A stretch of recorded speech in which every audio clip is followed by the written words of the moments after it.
Welcome to my YouTube channel. मेरे इस YouTube channel में आप सभी लोगों का बहुत बहुत स्वागत है। और आज के लेक्चर में हम बहुत ही एक इम्पोर्टेंट टॉपिक पर बात करेंगे। और ये जो टॉपिक है ये करंट से संबंधित है ना। तो मैं इसमें आप लोगों को दोनों ओर से पढ़ाने की कोशिश करूँगा, है ना। एक जो इसका टॉपिक है वो करंट का है, करंट से भी जुड़ा हुआ है साइक्लोन, है ना। साइक्लोन को हिंदी में कहा जाता है चक्रवात।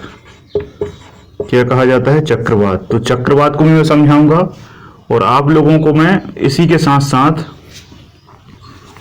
चक्रवात के साथ साथ प्रति चक्रवात को भी यहां पर मैं आपको क्लियर करूंगा। प्रति चक्रवात को कहा जाता है एंटी साइक्लोन। क्या कहा जाता है? Anti cyclone. तो यहां पर हम दोनों को एक साथ बात कर लेंगे कि दोनों को किस तरीके से क्लासिफाइड किया गया है, दोनों की डेफिनेशन क्या है, दोनों किस तरीके से हमारे ज्योग्राफिकल एरिया में वर्किंग करते हैं। तो करंट का जो मुद्दा है उसको भी हम बात कर लेंगे और जो स्टैटिक इसकी डेफिनेशन है उसको भी मैं आपको समझाऊंगा। मैं बिल्कुल आपको शुरुआत से बेसिक से लेकर वर्तमान कंडीशन तक सारी चीज़ों को समझाऊंगा, है ना। क्योंकि करंट में आप लोग बहुत सारे चक्रवातों के नाम सुन रहे होंगे। जैसे अभी अभी हाल फिलहाल में कौन सा आया है? अम्फान चक्रवात आया है ना। अम्फान के बाद एक और कौन सा आया है? फानी चक्रवात आया है। एक अभी और हाल फिलहाल में निसर्ग आया है। एक और थोड़ा सा पहले ओखी आया था। तो इस तरीके से बहुत सारे जो चक्रवात हैं उनके नाम अलग अलग नाम आपने सुने होंगे। इसके अलावा और भी बहुत सारे चक्रवात हैं, है ना। आपने जो विदेश में आते हैं उनके नाम भी सुने होंगे, जैसे हरिकेन, है ना, टाइफून, बवंडर। ये अलग अलग, ये जो तीन हैं ये दूसरे देशों के क्या है? नाम हैं। दूसरे देशों में चक्रवात को इन नाम से जाना जाता है, ठीक है। तो इस तरीके के बहुत सारे नाम आपने सुने होंगे, लेकिन हम क्या करेंगे, हम बिल्कुल शुरुआत से समझेंगे कि आखिर ये होता क्या है और ये बनता कैसे है, इसका ओरिजिन कैसे होता है। तो हम बिल्कुल बेसिक से बात करेंगे यहाँ पर। तो सबसे पहले मैं आपको बताऊंगा कि चक्रवात, सबसे पहले इसी शब्द को हम समझने की कोशिश करेंगे। चक्र का मतलब क्या होता है? सर्कल। चक्र का मतलब क्या होता है? सर्किल। और वात का मतलब क्या होता है? वायु। वात का मतलब क्या होता है? वायु या एयर। इंग्लिश में आप उसको एयर भी कह सकते हैं। तो एयर का एक ऐसा गमन, एक ऐसा वे जो किस फॉर्म में हो? जो सर्किल फॉर्म में हो, जो वृत्त के फॉर्म में हो। मतलब सामान्य तौर पर आपने देखा है कि ये जो पृथ्वी है, ये क्या है? पृथ्वी है। पृथ्वी पर जो वायु का प्रवाह है वो इस तरीके से होता है। इस तरीके से वायु क्या करती है? गमन करती है। यहां पर मैं आपको भारत का मैप भी बना देता हूं, जिससे आपको क्लियर हो जाएगा कि भारत में हमें किस क्षेत्र को पढ़ना है।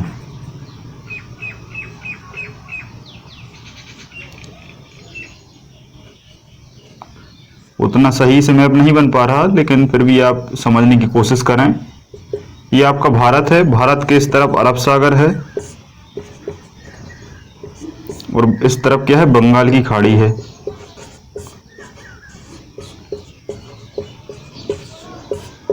इस तरफ क्या है? बंगाल की खाड़ी है। तो यहाँ पर वाटर भरा हुआ है, आपको पता है बहुत बड़ा महासागर है। यहाँ पर पूरा समुद्री जलराशि है, एक विशाल जलराशि है जिसे हम पेंथलासा और पेंजिया, है ना, पेंजिया वाला जो भाग है वो स्थलीय भाग कहलाता है और जो जलीय भाग है वो पेंथलासा कहलाता है। ये कभी हम ज्योग्राफी में बात करेंगे।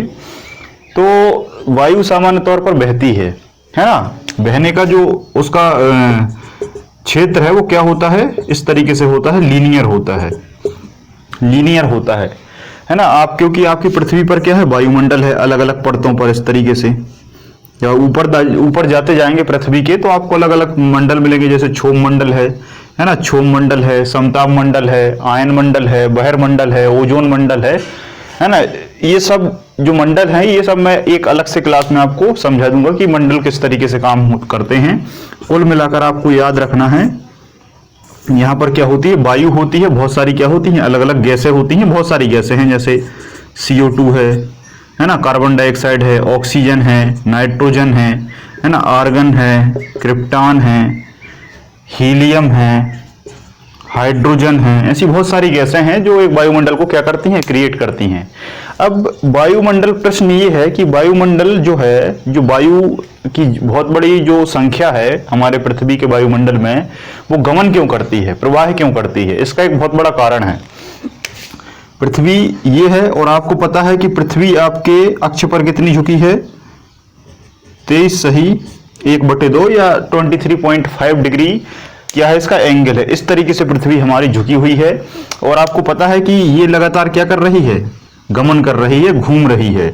और घूमने की गति क्या कहलाती है इसकी, घूर्णन गति कहलाती है। क्या कहलाती है, घूर्णन गति। पृथ्वी दो प्रकार से गति करती है, एक घूर्णन गति करती है और एक परिक्रमण गति करती है। दो गति पृथ्वी लगातार करती है, लेकिन यहां पर हम केवल घूर्णन गति के बारे में बात करेंगे ताकि आपको ये चक्रवात क्लियर हो सके।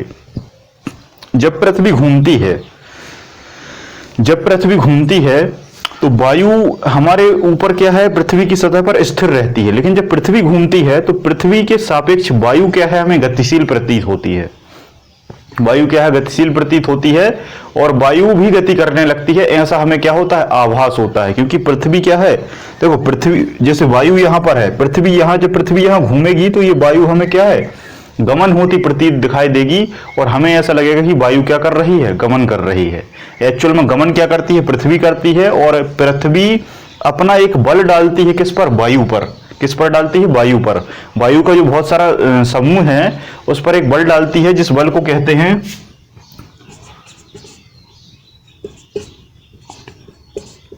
कोरियोलिस इफेक्ट या कोरियोलिस बल।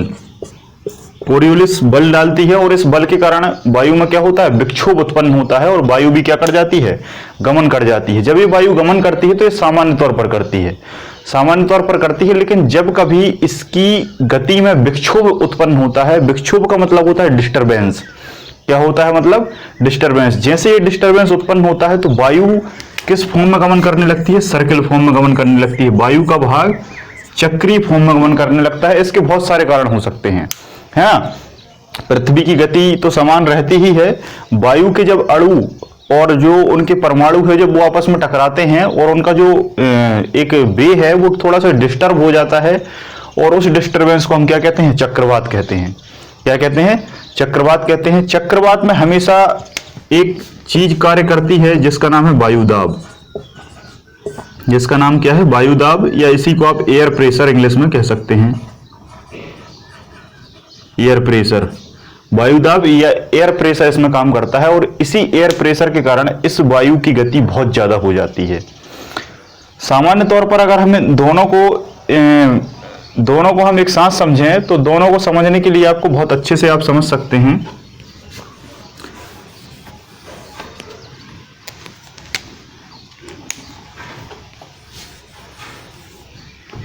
ये आपका चक्रवात है, ये वाला भाग चक्रवात है। यहां पर मैं चक्रवात की बात लिखूंगा, और ये प्रतिचक्रवात है। यहां थोड़ा सा मैं छोटा सा एग्जांपल से आपको समझाता हूं। ये चक्रवात है, ये प्रतिचक्रवात है।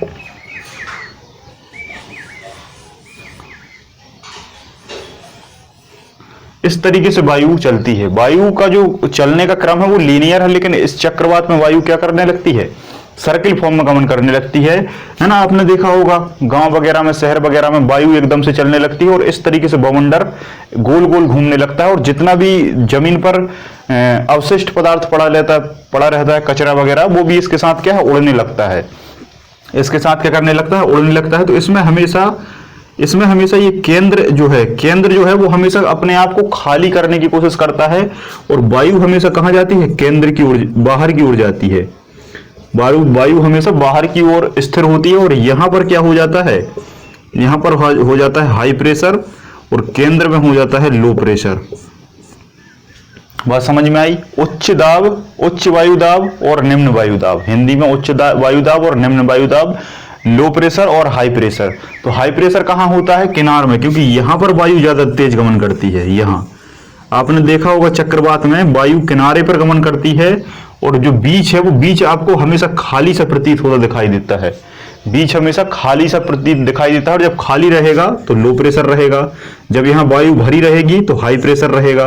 और आपको पता है कि हाई से हमेशा वायु किसकी ओर जाती है, लो की ओर जाती है। हाई से हमेशा लो की ओर जाती है। कैसे जाती है, तो एक साधारण से उदाहरण से समझिए। एक मैं छोटा सा आपको उदाहरण देता हूं। जैसे एक टंकी भरी है पानी से, और एक टंकी भरी है पानी से, लेकिन उसमें आधा पानी है, मतलब कम पानी है, मतलब लो पानी है, और इसमें हाई पानी है। इसको आप जोड़ दीजिए तो पानी कहाँ जाएगा, पानी ये कम वाला ज्यादा की ओर जाएगा कि ज्यादा पानी कम की ओर आएगा। ये सामान्य सा सिद्धांत है प्रकृति का कि कोई भी जो चीज है वो अधिक से कम की ओर गमन करती है, अधिक से कम की ओर गमन करती है। जैसे मैं बात करूं कि दो व्यक्ति हैं, एक व्यक्ति में बहुत ज्यादा नॉलेज है और एक व्यक्ति में कम नॉलेज है, तो ज्ञान जो है वो किसकी ओर प्रवाहित होगा, हमेशा अधिक ज्ञान वाला व्यक्ति कम की ओर ज्ञान देगा ना। ऐसा तो नहीं है कि कम ज्ञान वाला व्यक्ति अधिक व्यक्ति को ज्ञान देना लगे, तो ऐसा संभव नहीं हो पाता। जैसे मान लो यहां मैं पढ़ा रहा हूं आपको, तो आपके पास वो चीज आपको पता नहीं है, इसलिए आप यहाँ पर सीख रहे हैं। लेकिन कुछ लोग क्या करते हैं, इस नियम के विरुद्ध चलते हैं। कुछ लोग ज्ञान देने की कोशिश करने लगते हैं जबकि उनको उतना ज्यादा नहीं आता। तो जब ये चीज आप में आ जाएगी तो ऑटोमेटिकली वो कम की ओर ट्रांसफर होने लगेगी। ये सीधा सा प्रकृति का नियम है। जब आप सारी चीजों को बहुत अच्छे से पता कर लेंगे, सब चीजें जान जाएंगे, तो आप कब शिक्षक बन जाएंगे आपको खुद पता नहीं चलेगा। ठीक है, तो वैसे ही सारी चीजें जो हैं वो अधिक से कम की ओर गमन करती हैं। यहाँ भी हाई प्रेशर जो है वो लो प्रेशर की ओर गमन करता है, तो वायु इस तरीके से अंदर की ओर जाती है। इसमें आपको बस यही चीज याद रखनी है। ये क्वेश्चन कई बार पूछा जाता है कि वायु दाब कहाँ ज्यादा रहता है, किनार में मतलब परिधि की ओर या केंद्र में। तो आप कहाँ लगाएंगे, परिधि की ओर अधिक, केंद्र की ओर कम। और वैसा ही जस्ट अपोजिट एंटी साइक्लोन में उल्टा हो जाएगा। यहां पर जो है, यहां पर केंद्र में वायु दाब क्या हो जाएगा, अधिक हो जाएगा। केंद्र में वायु दाब अधिक हो जाएगा और परिधि पर वायु दाब क्या है, परिधि पर वायु दाब लो हो जाता है। इसलिए हवा अंदर से बाहर की ओर चलती है, हवा अंदर से बाहर और यहां बाहर से अंदर की ओर चलती है ना। तो इस चीज को आपको बहुत अच्छे से याद रखना है। आपको बस एक एग्जांपल याद करना है। अगर आपने चक्रवात याद कर लिया तो जस्ट अपोजिट उसका प्रति चक्रवात या एंटी साइक्लोन होता है। तो ये बेसिक सी बात आपको समझ में आई। ऐसा अधिकांश तौर पर समुद्र में होता है, क्योंकि समुद्र में बहुत ज्यादा पानी होता है, बहुत ज्यादा पानी होता है। और उस पानी, देखो एक चीज बहुत अच्छे से समझो। इसका एक और मैं आपको बहुत ही अच्छा कारण बताता हूं। जितना भी स्थल है 29% पृथ्वी पर क्या है, स्थल है, या सामान्य भाषा में मैं कहूं जमीन है, और 71% क्या है, वाटर है।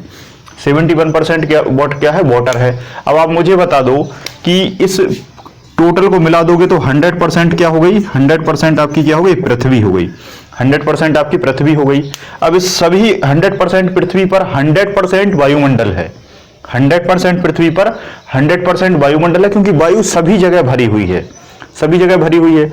अब आप मुझे बताओ कि जब ये वायु सभी जगह भरी है और सभी जगह वायु के कण हमेशा मूवमेंट करते रहते हैं, क्योंकि इनमें इंटरमॉलिक्यूलर फोर्स कम होता है, इनमें इनका डेंसिटी बहुत कम होती है।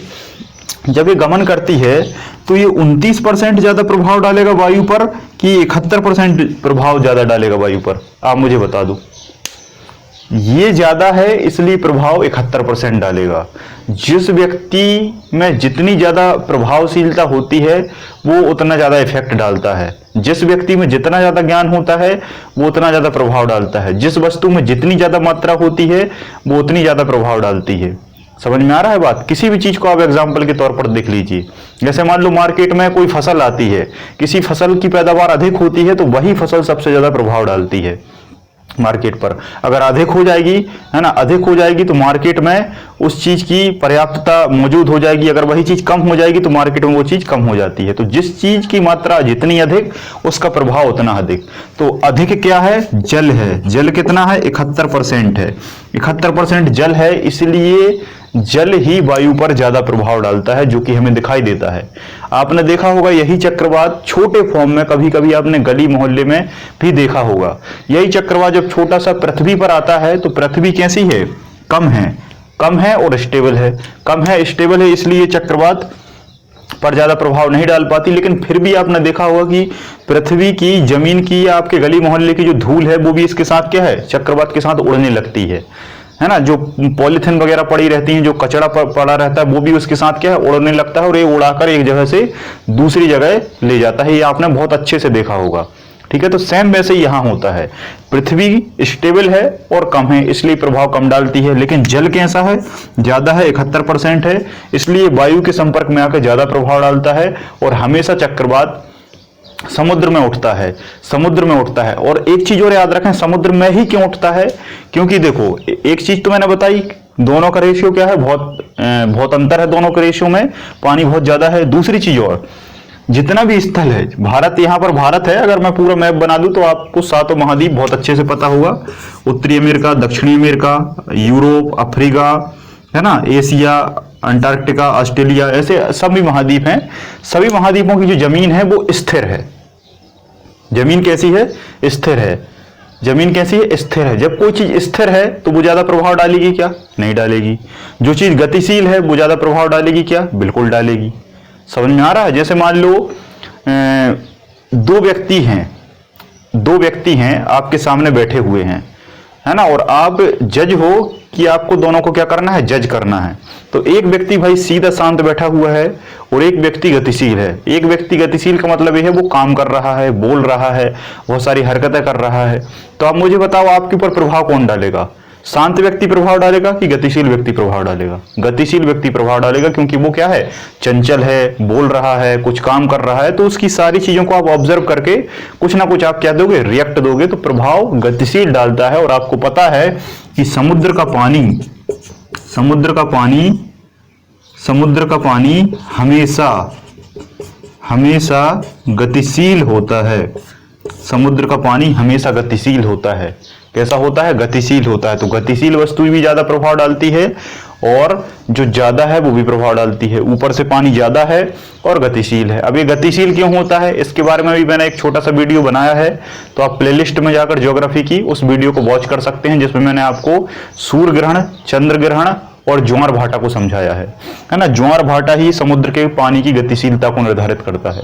ज्वार भाटा कैसे आता है, ज्वार भाटा में जो चंद्रमा है और जो सूर्य है, दोनों का गुरुत्वाकर्षण बल जब पृथ्वी पर लगता है तो आप देखो आप यहां पर सीधे क्यों खड़े हो, किसी वस्तु को जब आप ऊपर फेंकते हो तो वो नीचे ही क्यों आती है, गुरुत्वाकर्षण बल। तो वैसे ही हमारी पृथ्वी के सापेक्ष सूर्य का भी बहुत ज्यादा गुरुत्वाकर्षण है और चंद्रमा का भी है। तो जब दोनों का गुरुत्वाकर्षण इसके साथ लगता है तो धरती को तो हिला नहीं सकता, धरती तो हिल नहीं सकती, है ना। तो पानी हिल जाता है, पानी क्या हो जाता है, हिल जाता है। और जब पानी हिल जाता है तो ये पानी इस तरीके से लहरों के फॉर्म में, है ना, जमीन के पास ऐसा ऊपर चढ़ जाता है। आपने बीच में देखा होगा, फिल्मों में वगैरह बताते हैं, बीच पे पानी ऐसा बहुत आगे तक आ जाता है, जिसे हम ज्वार कहते हैं, और वो पानी फिर से वापस चला जाता है, जिसे हम भाटा कहते हैं, और ऐसा लगातार होता रहता है। तो ज्वार भाटा ही हमेशा गतिशीलता को दर्शाता है, लहरों को दर्शाता है, और यही लहरें प्रभाव डालती हैं वायु पर।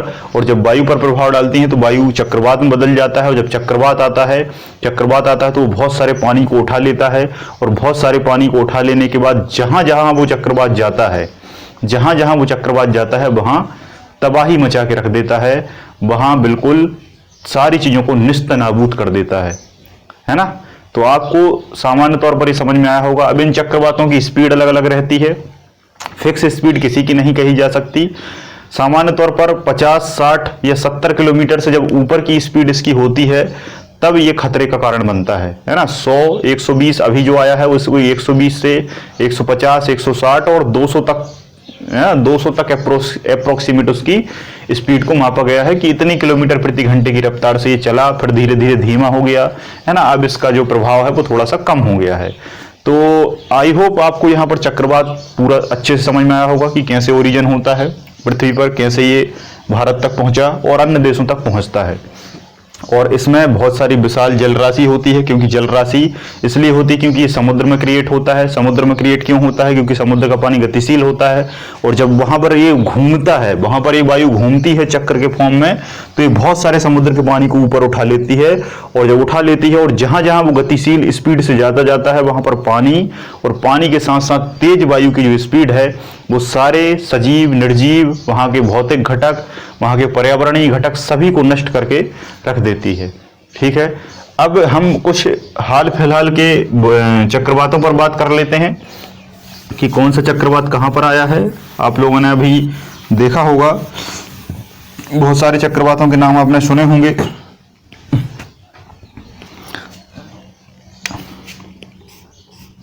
हरिकेन की अगर मैं बात बताऊं तो ये वेस्ट इंडीज क्षेत्र आपने देखा होगा, तो वेस्ट इंडीज क्षेत्र में इसी चक्रवात को हरिकेन कहा जाता है। अमेरिका वाले क्षेत्रों में इसी को टाइफून कहा जाता है ना। अमेरिका में भी थोड़े से क्षेत्रों में हरिकेन कहते हैं, टाइफून कहा जाता है ना। अगर आप चीन में जाएंगे तो चीन वाले क्षेत्रों में इसी को भवंडर के नाम से भी जाना जाता है। ठीक है, हैं सब साइक्लोन। और इन चारों की मैं बात करूं तो ये जो चारों साइक्लोन हैं ये भारत के साइक्लोन हैं, भारत के चक्रवात हैं। और इन चक्रवातों को हमने क्या है, अलग अलग नाम दिए हैं, है ना।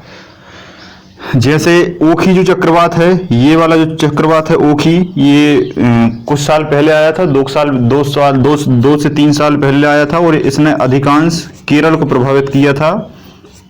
और केरल के पास क्या है, लक्षद्वीप है, तो इसने लक्षद्वीप को प्रभावित किया था। और ये क्वेश्चन व्यापम का है, ये क्वेश्चन व्यापम का है। ये व्यापम में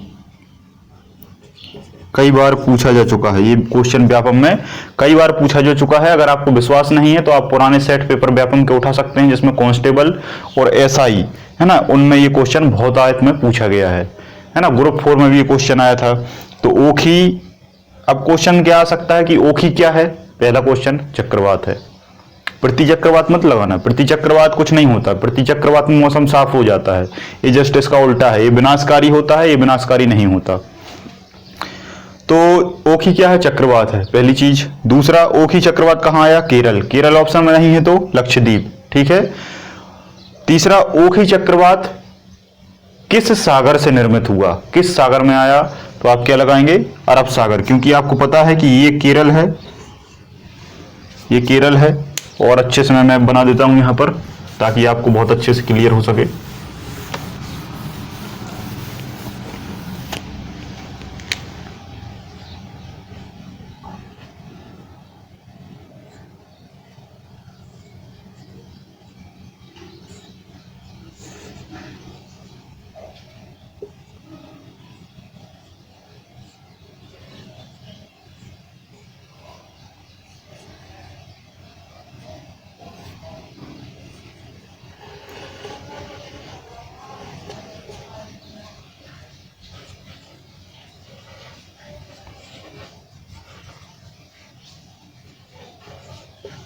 ये आपका भारत है। और भारत में आपको पता है कि समुद्री सीमा यहां से शुरू होती है, यहां से समुद्री सीमा होती है, यहां पर पूरा समुद्र है, यहां पर पूरा समुद्र है, यहां समुद्र है। अब आप एक क्वेश्चन का आंसर मुझे बताइए जल्दी से कि भारत के कितने राज्य समुद्री सीमा या तटीय सीमा से स्पर्श होते हैं। जल्दी से कमेंट सेक्शन में इसका आंसर दीजिए। भारत के कितने राज्य समुद्री सीमा से टच होते हैं, तो 9 राज्य। पहला क्या है, गुजरात। दूसरा क्या है, महाराष्ट्र, है ना, गुजरात। दूसरा क्या है, महाराष्ट्र। तीसरा क्या है, गोवा। चौथा क्या है, कर्नाटक। पांचवा क्या है, केरल। छठा क्या है, तमिलनाडु।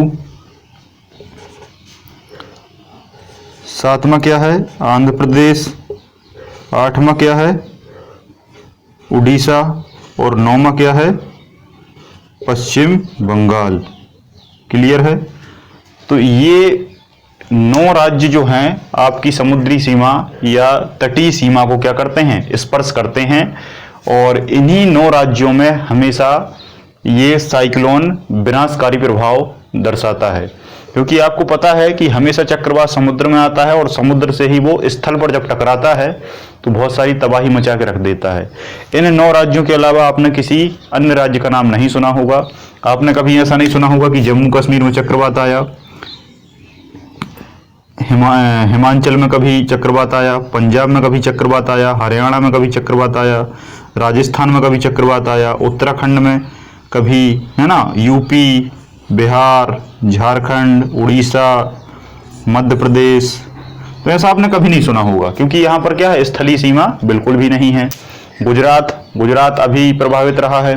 गुजरात का ये कच्छ का तट, गुजरात की तटीय सीमा कच्छ तट। देखो मैं आपको सारे जो 9 राज्य हैं, इन सभी के ये जो तट हैं, यहां से लेकर ये गुजरात का तट है, ये महाराष्ट्र का तट है, ये गोवा का तट है, ये कर्नाटक का तट है। इन सभी तटों के अलग अलग क्या है, नाम हैं। इन सभी तटों के नाम मैं आपको क्लास में बता चुका हूं। इन सभी के नाम आपको बताना है ना। कुछ के नाम मैं लिखता हूं, जिनके नाम मैं ना लिखूं वो नाम आपको कमेंट में बताना है। गुजरात के तट को हम क्या कहते हैं, कच्छ का तट। क्या कहते हैं, कच्छ का तट। महाराष्ट्र के तट को हम क्या कहते हैं, काठियावाड़ तट, काठियावाड़ तट। गोवा के तट को क्या कहते हैं हम, गोवा के तट को हम कहते हैं कोंकण तट। क्या कहते हैं, कोंकण तट। कर्नाटक के तट को हम क्या कहते हैं, कनारा तट, कनारा तट या कन्नड़ तट भी लिखा रहता है।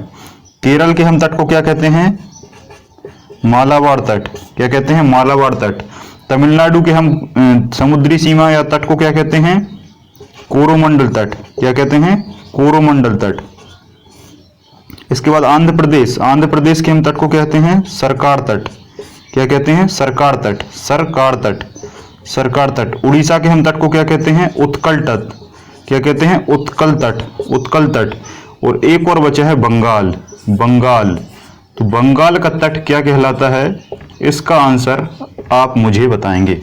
ठीक है, सारे जितने भी 9 राज्य थे, सभी 9 राज्य के तटों के नाम मैंने आपको बता दिए हैं।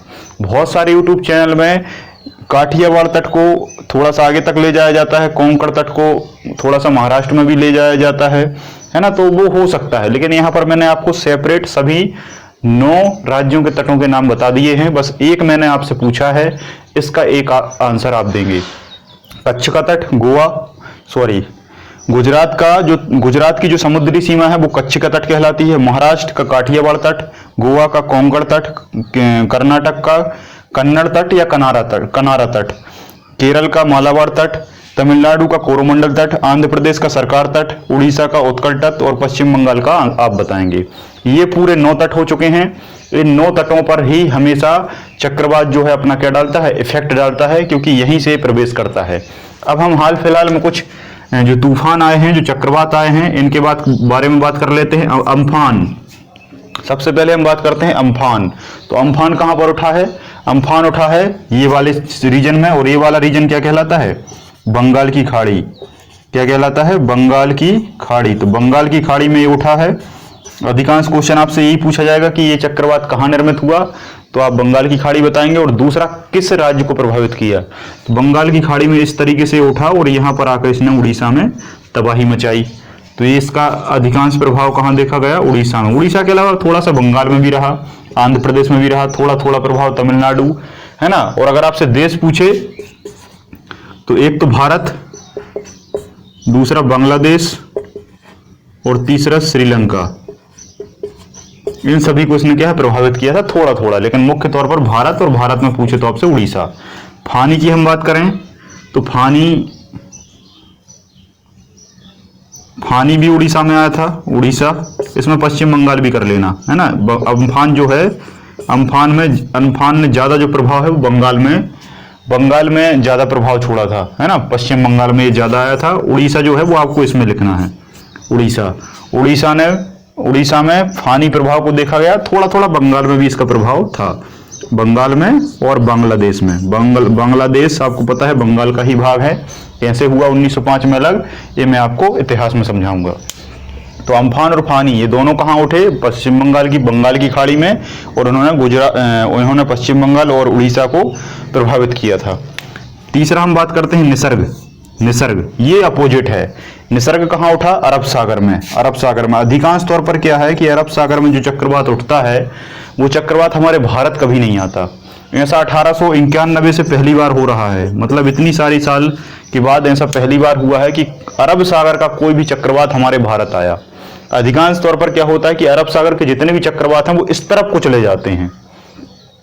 आपने देखा ऐसा डायरेक्शन, बंगाल की खाड़ी यहाँ है, चक्रवात इस तरफ आया भारत में, बंगाल की खाड़ी चक्रवात इस तरफ आया भारत में। अरब सागर का चक्रवात इस तरफ जाएगा, और इस तरफ कौन कौन से देश हैं, इस तरफ आपको पता है कि यहाँ पर ओमान है, यमन है, ओमान है, यमन है, अफ्रीकन देश हैं, जिबूती है, सोमालिया है, इट्रिया है ना, और भी अरब कंट्रीज हैं, यूएई है, संयुक्त राज्य अमीरात है, ऐसे बहुत सारे यहाँ पर देश हैं। तो वहां जाकर ये क्या है, तबाही मचाता है। लेकिन 1891 से पहली बार ऐसा हुआ है कि अरब सागर का जो साइक्लोन है वो इस तरफ आ गया है, इस तरफ को मुड़ गया है, जिसका नाम क्या है, निसर्ग। और निसर्ग नाम किसने दिया है, ये आपको याद रखना है, बांग्लादेश ने। निसर्ग नाम किसने दिया है, बांग्लादेश में, और बंगाली भाषा का शब्द है। लेकिन प्रभावित किसे किया है, प्रभावित किया है गुजरात को और महाराष्ट्र को। गुजरात को और महाराष्ट्र को इसने क्या है, प्रभावित किया है। ठीक है, चौथा जो है उसकी हम बात कर लेते हैं, ओखी। ओखी जो है ये दो तीन साल पहले आया था और एक केरल में आया था। ये भी अरब सागर में उठा था, ये बहुत छोटा सा था, है ना। क्वेश्चन आया था व्यापम में, इसलिए मैंने यहां पर इसको ले लिया है। व्यापम में इसका 2 से 3 बार क्वेश्चन आ चुका है। तो ओखी जो है वो यहां पर उठा था, छोटा सा था, इसने यहां लक्षद्वीप को प्रभावित किया और केरल को प्रभावित किया। ठीक है, केरल, लक्षद्वीप। तो आई होप आज का जो हमारा ये टॉपिक है ये आपको बहुत अच्छे से समझ में आया होगा। मैंने इस सारे टॉपिक को बहुत अच्छे से मैप के साथ आपको क्लियर किया है और बहुत सारी मैंने आपको यहाँ पर जानकारी बताई।